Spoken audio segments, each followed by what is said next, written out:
Have you ever felt it, my friend? That strange, silent hum beneath the frantic noise of modern life. While the world screams for our attention, for our clicks, our likes, and our endless performance, a different kind of person is choosing to turn down the volume. They aren't staging protests. They're not writing angry manifestos. They're simply fading. Like a whisper in a hurricane, they're disappearing from the stage of society, not with a bang, but with a profound, resonating quiet that leaves a bigger hole than their presence ever seemed to occupy. And perhaps, if we're truly being honest, you've heard that same whisper in your own soul. That deep-seated urge to just unplug. That quiet voice in your gut saying, this isn't real. This frantic race for validation, this theater of manufactured outrage, this endless parade of digital ghosts. I wasn't made for this. Carl Jung, a man who mapped the human soul, once wrote, "The creation of something new is not accomplished by the intellect, but by the play instinct acting from inner necessity." The spiritually awakened, those who see the wires behind the puppet show, those who feel the world's currents more intensely, aren't abandoning ship. They are answering an inner necessity. They're disappearing into the silence where true creation happens. Today, we're going to explore the 6 powerful truths behind this quiet exodus through the timeless wisdom of Carl Jung. So, take a deep breath, quiet your mind. What you're about to learn might not just explain them, it might finally give you permission. Chapter 1T, the soul is drowning in data. Think about our world for a second. It's not just loud, it's saturated. We're not in a marketplace of ideas anymore, we're in a data storm. Opinions, headlines, hot takes, and fragments of information bombard us every second. We're expected to have a position on everything instantly. The result, our minds are full, but our souls are starving. Wisdom requires space, reflection, and quiet. But our culture has declared war on quiet. Truth isn't lost, it's just been drowned out by a tsunami of useless information. Carl Jung once noted, one of the main functions of organized religion is to protect people against a direct experience of God. In our modern world, noise serves the same function. It protects us from a direct experience of ourselves. Endless arguments, social media drama, outrage cycles. It's all a brilliant strategy to avoid sitting with the uncomfortable silence where your own soul might actually speak. The louder the world gets, the less we have to hear our own inner emptiness. The spiritually awakened person sees this for what it is, a collective addiction to distraction. And they choose to go into rehab. They understand that arguing with an echo chamber doesn't make you right, it just makes you hoarse. Consider this: a deep, thoughtful book containing timeless wisdom might sell a few thousand copies. A shallow, provocative video spreading misinformation can get millions of views in an hour. Does this change the truth in the book? No, but it shows where our collective energy is going. The awakened soul looks at this game and quietly folds their hand. They refuse to compete in a contest where the prize is attention, not truth. They know truth is not a popularity contest. It is a quiet, inner alignment. They don't need to shout it from the rooftops, because their very life becomes its frequency. And this is why they withdraw. They aren't giving up on truth. They are refusing to let it be contaminated by the noise. They're choosing to be the silent book in a world of screaming headlines, knowing that those who are truly seeking will eventually find them. They are no longer willing to scream truth. They have decided to embody it. And that work can only be done in the quiet. Chapter 2Z, the armor of performance became a cage. Carl Jung gave us a powerful word for the self we present to the world: the persona. It's our social uniform, the friendly employee, the successful entrepreneur, the perfectly mindful yogi, the always strong friend. In the beginning, this uniform is useful. It helps us navigate the world. But a terrible thing happens over time. The uniform fuses with our skin. We forget we're even wearing it. Our curated online life, our carefully rehearsed opinions, our forced smiles, they stop being a performance and become our prison. We live in a culture that screams, perform until you become. But the spiritually awakened person reaches a terrifying realization. I've performed so long, I'm afraid there's no one left underneath. Every time you say, I'm fine, when you're breaking, every time you post a photo of a perfect moment that was actually miserable, a tiny part of your authentic self dies. The awakened feel this spiritual corrosion with acute pain. They look at the social gatherings, the corporate meetings, the online communities, and they see a masquerade ball where everyone is dying of loneliness behind their beautiful masks. At some point, the exhaustion of upholding this false self becomes greater than the fear of being seen for who they truly are. That is the breaking point. That's when they decide to disappear. Their disappearance is not a social boycott, it's a soul heist. They are breaking out of the prison of their own persona. To the world, it looks like they're giving up. To them, it feels like they're finally learning to breathe.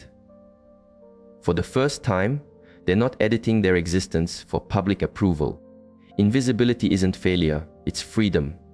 Think of it this way: a statue can be admired by millions, but it can never feel the warmth of the sun or the rush of the wind. It's trapped in its own perfect, lifeless form. The awakened would rather be a messy, living, breathing creature in the woods, unseen, unpraised, than be a perfect statue in a museum of lies. This is a terrifying choice because society punishes authenticity. When you take off your mask, you force others to see their own. Your reality shatters their illusion, and they will call you arrogant, selfish, or strange.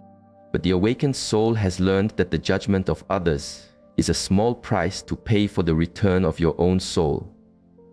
They are not vanishing from life, they are vanishing from the theater. And in the silent audience of their own being, they finally hear the applause that truly matters. Chapter 3T: Spiritual Bankruptcy from Healing a World That Doesn't Want to Heal. Awakened souls are often natural empaths. For most of their lives, they've been the designated healers, the emotional first responders, the friend you call at 3 a.m. They were the ones who could absorb your chaos and transmute it into comfort. They gave their energy, their wisdom, and their time like an infinite resource, believing it was their purpose. They carried the storms of others and asked for nothing in return, proud of their own strength. But even the sun burns out. There comes a day when they reach into themselves for more light, more warmth, more healing for others, and they find nothing but ash, a hollowed out void. This is spiritual bankruptcy. Jung taught that the psyche is an energetic system that demands balance. Unilateral giving is unsustainable. It is a slow form of self-annihilation. The awakened person finally realizes a painful truth. Their compassion has been mistaken for a commodity. Their empathy has been treated like a public utility that never shuts off. They look back and see a lifetime of pouring into cups that were never meant to be filled, or worse, were intentionally held out by people who had no intention of ever pouring back. The grief of this realization is immense. It's the grief of knowing you were the healer for everyone but yourself. People didn't see the human, they only saw the function, and that strength they were so proud of has become their cross to bear. So they retreat. This isn't an act of spite, it's an act of radical self-preservation. It is the moment the well declares, I am dry, and finally gives itself permission to wait for the rain. They start building boundaries that feel like fortress walls to others, but feel like salvation to them. They stop answering every call. They stop fixing every problem. They learn the sacred, world-shattering power of the word, no. Their silence becomes their new boundary. To the world, it seems like they've become cold or selfish. Old friends complain, you've changed, and they have. They've finally chosen to include themselves in the circle of their own compassion. Jung would call this a crucial stage of individuation, claiming sovereignty over your own energy. They stop trying to be the world's savior and start the quiet, humble work of saving themselves. And in their disappearance, they learn the ultimate lesson. You cannot share a light you do not have. So they go into the dark to find their own wick and their own flame again. Chapter 40. The alchemical work must be done alone. Modern spirituality has become a spectator sport.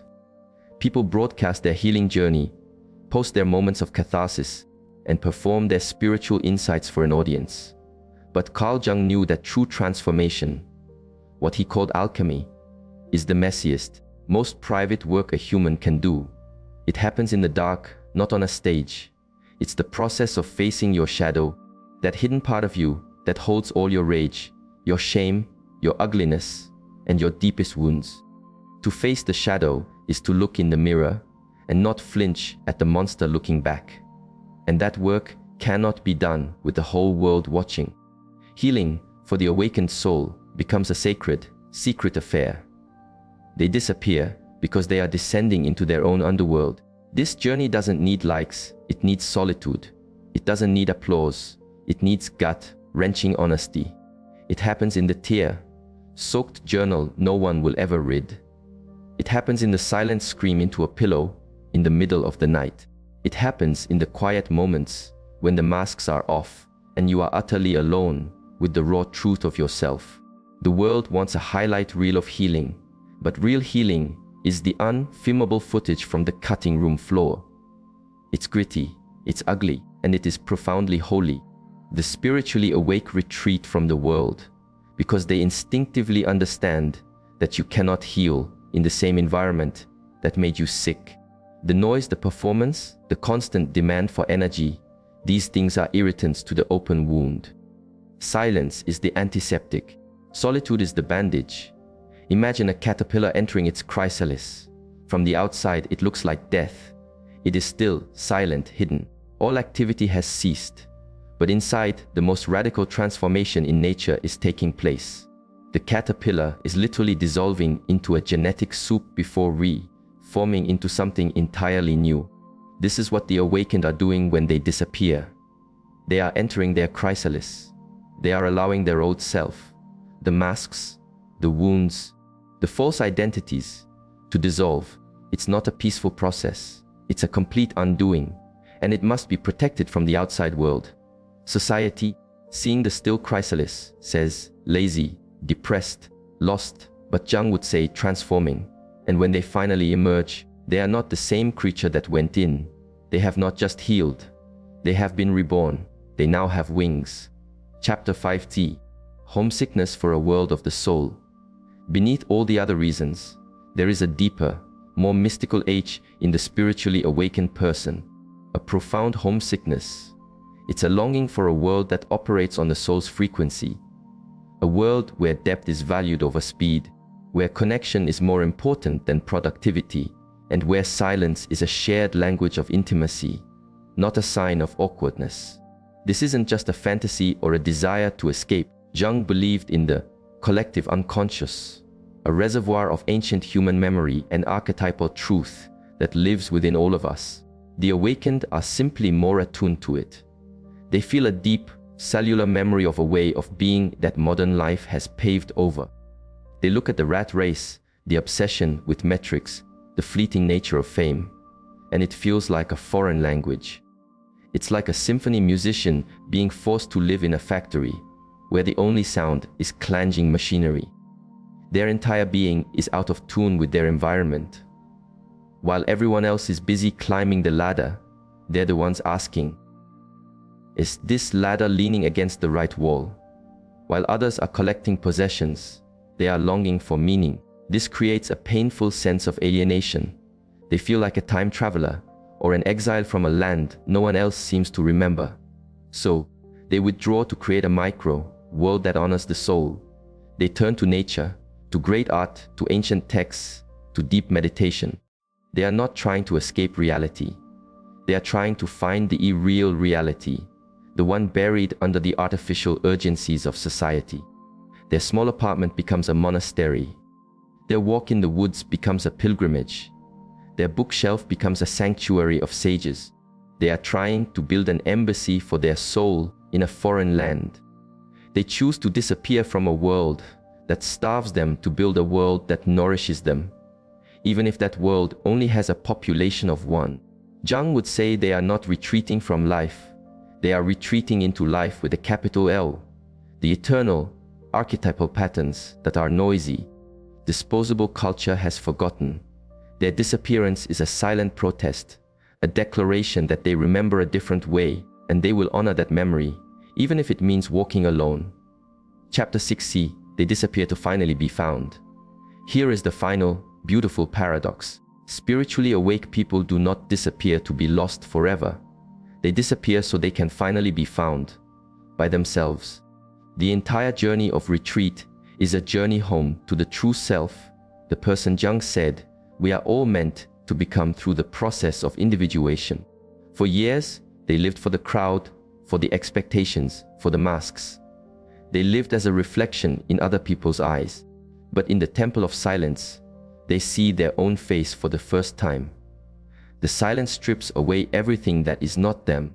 It burns away the need for approval. It dissolves the fear of judgment. It clarifies what is essential. They go into the silence as a fragmented, exhausted performer. They emerge from it as a whole, integrated being. When and if they choose to re-engage with the world, they are utterly changed. Their presence has a new weight, a new gravity. They speak less, but their words carry more resonance. They do less, but their actions have more impact. They are no longer a frantic storm of energy, trying to prove their existence. They are like a quiet, deep lake. They don't need to make waves. Their stillness itself is their power. The chaos of the world is reflected on their surface, but it cannot disturb their depths. They carry their silence with them, an invisible force field that repels the trivial and attracts the true. Of course, the world doesn't know what to do with them. They don't fit into the old boxes. They are no longer useful in the same ways. They won't play the old games. But they are not here to play games anymore. They are here simply to be, and their being becomes a silent invitation to others. Their unwavering calm in the face of chaos becomes a lighthouse. Their hard-won authenticity gives others permission to drop their own masks. Their disappearance wasn't an end. It was an initiation. They had to be emptied out to be filled with something more real. So when you feel the absence of these quiet souls, don't mourn them. Understand them. They are on the most important journey a human can take, the journey from the noisy crowd of the persona to the sacred silence of the self. They had to vanish from the world's stage so they could finally learn the lines to their own soul's story. And that is a story worth telling, often without any words at all.